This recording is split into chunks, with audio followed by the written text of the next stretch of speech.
Hello दोस्तों, कैसे हैं आप सब। स्वागत है आपका अपने चैनल आसमानों को छूने की आशा में। दोस्तों, आप सब तो जान ही रहे हैं कि इसमें महाकुंभ मेला चल रहा है, तो उसमें आने वाले साधुओं के प्रकार के बारे में आज हम लोग जानेंगे।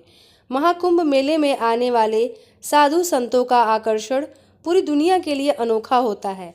इन साधुओं का जीवन, वेशभूषा और तपस्या के तरीके लोगों के लिए रहस्यमय और ज्ञानवर्धक होते हैं। साधुओं को उनके मार्ग, परंपरा और साधनाओं के आधार पर विभिन्न प्रकारों में बांटा जा सकता है। आइए जानते हैं साधुओं के प्रकार, उनके नाम और उनके कार्य। पहला है नागा साधु, जिन्हें हम दिगंबर साधु भी कहते हैं। ये साधु वस्त्र नहीं पहनते और दिगंबर यानी आकाश को वस्त्र मानने वाले होते हैं। शरीर पर भस्म यानी राख मलते हैं।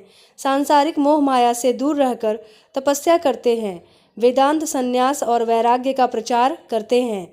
समाज की रक्षा के लिए प्राचीन काल में योद्धा साधु का भी काम करते थे।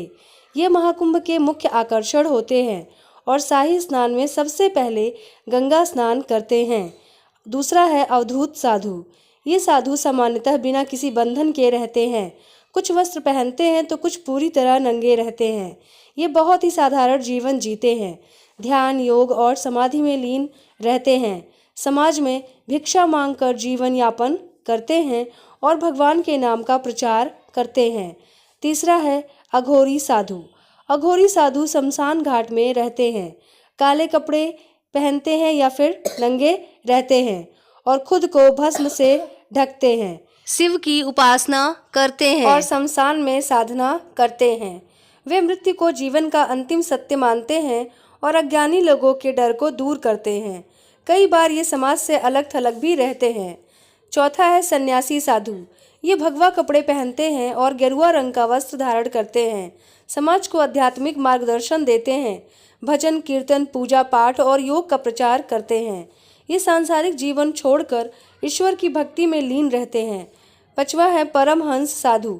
ये साधु सामान्य जीवन जीते हैं और अधिक दिखावा नहीं करते। आत्मा को ब्रह्मा से जोड़ने का प्रयास करते हैं। बहुत ऊंचे स्तर की आध्यात्मिक साधना करते हैं। वे दूसरों को ज्ञान देने के लिए जाने जाते हैं। छठवां है वैरागी साधु। ये भगवा वस्त्र धारण करते हैं और कंधे पर लाठी या कमंडल रखते हैं। ये वैराग्य का पालन करते हैं और सांसारिक इच्छाओं को त्यागते हैं। राम और कृष्ण की भक्ति करते हैं। कुंभ मेलों में इनकी बड़ी उपस्थिति होती है। सातवां है रामानंदी साधु। ये भगवा या सफ़ेद वस्त्र पहनते हैं और माथे पर चंदन का तिलक लगाते हैं। भगवान राम की पूजा करते हैं। वैष्णव परंपरा का पालन करते हैं। भजन और धार्मिक ग्रंथों के पाठ में लीन रहते हैं। आठवां है उदासी साधु। वेशभूषा इनकी सफ़ेद होती है। ये सफ़ेद कपड़े पहनते हैं और सिर पर पगड़ी या टोपी धारण करते हैं। गुरु नानक देव की शिक्षाओं का पालन करते हैं। सांसारिक जिम्मेदारियों से ऊपर उठकर ध्यान और साधना करते हैं। नौवां है कपालिक साधु। ये साधु शमशान में रहते हैं और कपाल यानी खोपड़ी से यज्ञ करते हैं।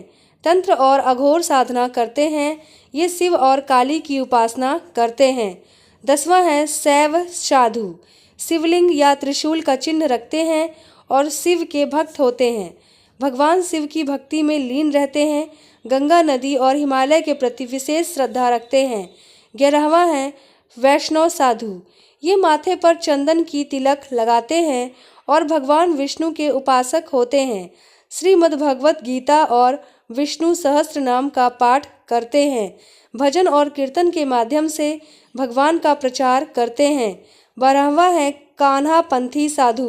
कृष्ण की भक्ति में डूबे रहते हैं और मुरली व बांसुरी साथ रखते हैं। नृत्य और गायन के माध्यम से कृष्ण की लीलाओं का प्रदर्शन करते हैं।